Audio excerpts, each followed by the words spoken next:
Hey everybody, welcome back to the Hip Horse. Tommy D, Johnny Lowe. Thanks for joining us on Derby Talk, episode number 15. We appreciate you if you've been joining us along the journey here. We're on the Kentucky Derby Trail, Johnny.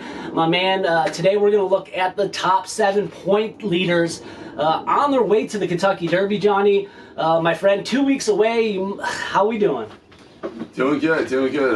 The Derby picture in the last month has just been shaken upside down on its head. We've had Crazy Long Shots win. We had a horse like Concert Tour who we really liked. He's out. It looks like this year's Derby, at this point, we're not even really sure who's in the picture. There's probably 3 or 4 horses left that the connections have kind of said, hey, we don't know if we're going to run them or not. There's horses that don't have very many points at all, but if those connections take their horses out, these ones might get in. So we're still going to have to wait at least a week before we figure out what's going to happen. Yeah, Johnny, you know, we're only 2 weeks away from right now. Still a lot of things could happen in that time on the Derby Trail. If you're new to the channel, hit that like, subscribe, ring the bell, subscribe. Horse Racing Talk here. My man Johnny Lowe taking a look at the pedigree here. We're going to take a look at the top 7. Should we get right to it? Yeah, top 7 by Derby points. Derby points as of right now. So number 7 is going to be Burbonic, Johnny. Burbonic, big win, a long shot. This Dark Bay colt, 100 points, 400,000 earner. Won the Wood Memorial. Todd Pletcher got it done. Call him up farm, pretty nice connections. Number 7, Burbonic. Your thoughts? Well, basically pedigree breakdown for Burbonic. He's by Bernardini. He's out of Dancing a Fleet, who's by a Fleet Alex. Bernardini's 0 for 3 in the Derby. Stay Thirsty and Alpha finishing 12th are his best finishers. Stay Thirsty and Alpha both followed Bernardini's footsteps and won the mile and a quarter Grade 1 Travers. So the Travers, it seems like that's the race for the AP Indy line.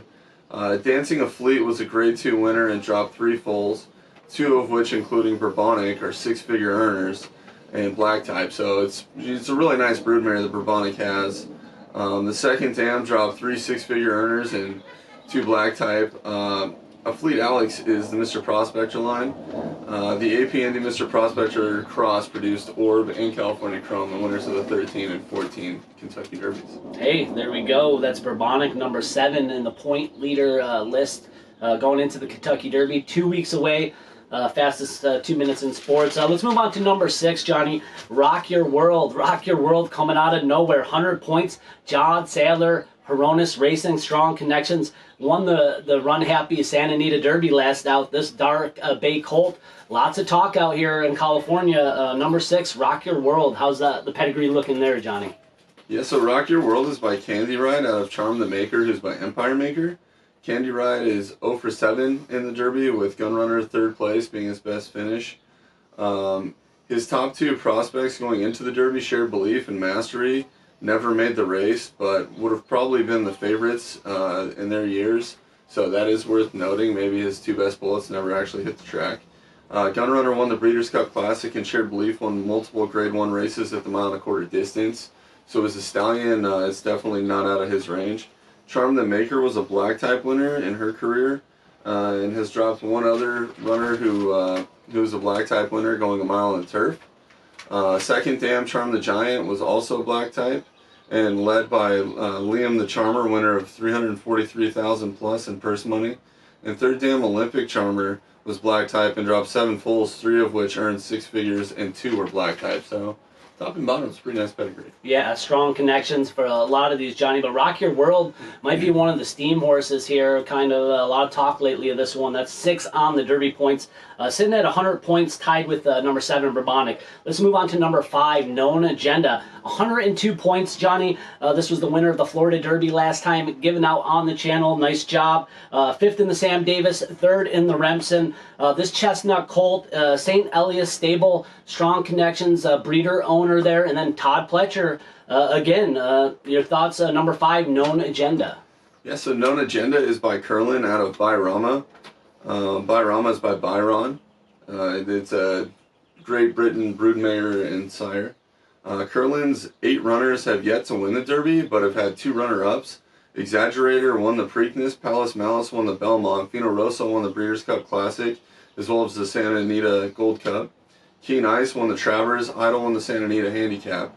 So he's definitely no stranger to winning this mile and quarter grade 1 two-turn race. The distance, I would say, as far as the stallions go, out of all the Derby contenders, Curlin is definitely the top of the list. His sire, Smart Strike, sired 2 third-place finishers, including Curlin himself. It was Curlin in Battle of Midway. In 6 tries as a stallion. And to go along with that, Smart Strike also is the only horse in recent years to sire 2 Preakness winners as well. So at a mile of 3/16, I mean, this is a pretty potent line. And Smart Strike sired Looking at Lucky, who sired Country House, who was the runner-up, but due to a little DQ, he was posted the winner. So it's a very, very strong branch of the Mr. Prospector line. Bayrama won the Grade 1 Vanity at 9 furlongs and dropped a foal by Tappet, who ran off the board in a short 1-race career, unfortunately. Bayrama, her broodmare, dropped 4 black-type winners in Europe, and her dam won a black-type race at Ascot. So, I mean, we've got really good bloodlines on the bottom. And the cross, Byron, is the Danzig line.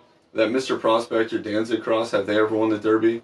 In fact, they have. Fusaichi Pegasus was by Mr. Prospector out of a Danzig broodmare, and he won in 2000.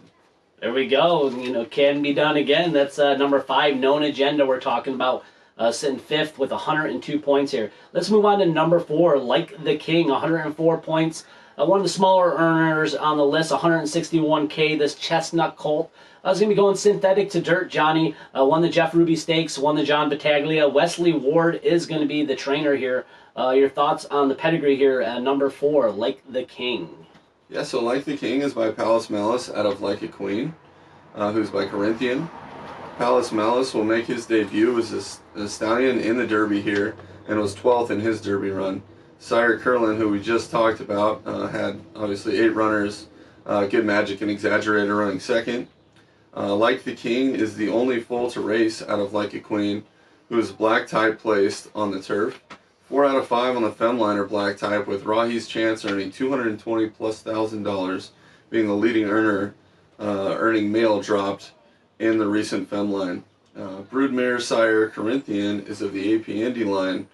Broodmare sire line of both Super Saver and DQ'd first place finisher Maximum Security. Oh yeah, some good connections there. That's number 4, Like the King. And you know, if you're watching this, please hit that like, subscribe, ring the bell. The Hip Horse, Tommy D, Johnny Lowe. Let's move on to number 3 on the list here, Johnny. Number 3, Super Stock, 109 points. You know, big shocker last race. This Bay Colt winning big, showing up in the Arkansas Derby here. Won the street, second in the Street Sense, third in the Claiborne, third in the Iroquois. Owner Assmussen family's involved in this. Steve Assmussen trains. Number 3, Super Stock, 109 points. Let us know what you think about this one, Johnny. Yeah, so we got Super Stock here. He's by Dialed In out of Super Girly by Closing Argument. Dialed In has sired 1 runner in the Derby, who was Gunnevera. Gunnevera ran 7th. His sire Mineshaft has had 6 runners, including Dialed In, who was 8th, and Narrow, who ran 2nd in 2011. Super Girly dropped 5 runners to race, including Black Tie plays Bougie Girl. Not a lot of notable production on the Femline, although the third dam, Leave It to Be, did win $788,000. Broodmare sire Closing Argument ran 2nd in 2005 Derby, and no horse has won the Derby from his direct bloodline as a broodmare sire, although Smarty Jones was by Smile, who's by In Reality, who is a little bit offbeat, but on the same bloodline. Yeah, there we go. Number 3, Super Stock, talking about there Steve Assmussen and the family involved here. That's number 3 on the Kentucky Derby points list.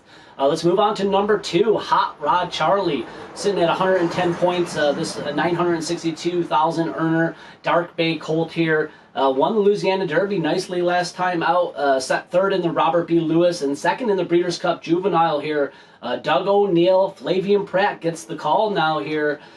Johnny, your thoughts? Number 2, Hot Rod Charlie.